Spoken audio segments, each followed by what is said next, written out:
ہم سب کو قربانی دینی پڑے گی. سفر کریں، راہ خدا میں سفر کرو میرے میٹھے میٹھے اسلامی بھائیوں. ایسا نہیں ہے کہ برائیاں پھیلی ہے تو ختم نہیں ہو سکتی، نہیں، ایسا نہیں ہے. دیکھو یہ کئی امام شریف باندھے ہوئے اسلامی بھائی، چہرے پر پوری ایک مٹھی داڑھی سجائے ہوئے اسلامی بھائی آپ کے گرد موجود ہوں گے. ان سے پوچھئے کل ان کے سر پر امامے کا تاج تھا تو کہیں گے نہیں. جب سے دعوت اسلامی کا مبلغ آئے، نیکی کی دعوت دی، میرے سر پر سر امامے کا تاج سج گیا. انہوں نے مجھے نیکی کی دعوت دی، میں بے نمازی تھا، میں مسجد میں آ گیا. انہوں نے مجھے نیکی کی دعوت دی، میرے چہرے پر ایک مٹھی داڑھی سج گئی. الحمدللہ میرا سنت و بھرا مدنی حلی آ گیا. یہ دعوت اسلامی والے آئے ہمارے پاس چل کر، انہوں نے ہمیں نیکی کی دعوت دی، ہمیں ہاتھ پکڑ کے مدنی قافلے میں لے گئے.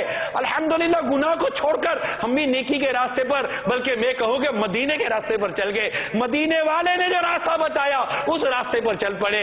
یہ دعوت اسلامی کے اسلامی بھائیوں کی برکتیں ہیں. یہ اس امیر اہل سنت حضرت علامہ مولانا محمد الیاس قادری مدثر العالی کا فیضان ہے، جنہوں نے آج سے تقریباً 35 سال پہلے دعوت اسلامی کا مدنی کام پاکستان کے ایک شہر کراچی کے ایک علاقے کاغذی بازار سے شروع کیا، نور مسجد سے پھیلتے پھیلتے آج الحمدللہ یہ تبلیغ قرآن و سنت کی عالمگیر غیر سیاسی تحریک دعوت اسلامی دنیا کے 200 ملکوں میں اپنا پیغام پہنچا چکی ہے.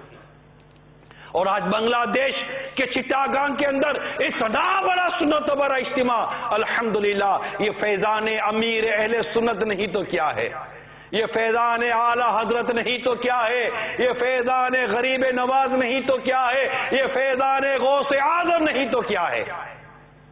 یہ ان بزرگوں کا، ان اولیاء کرام کا فیضان ہے.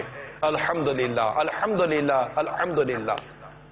ہمت کریں میٹھے میٹھے اسلامی بھائیوں، بہت کام کرنا ہے، بہت کام کرنا ہے، بہت کام کرنا ہے.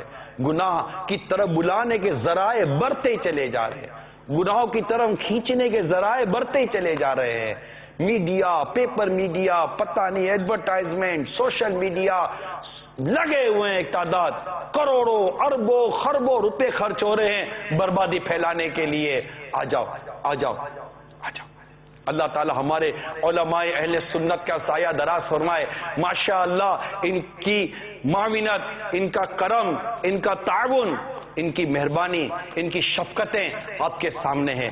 دعوت اسلامی پروان چڑھ رہی ہے، دعوت اسلامی آگے بڑھ رہی ہے. اللہ تعالی ہمارے ان علماء اہل سنت، ہمارے ان مشائخ اہل سنت کا سایہ ہمارے سروں پر تادیر قائم فرمائے، ان کا سایہ دراز فرمائے.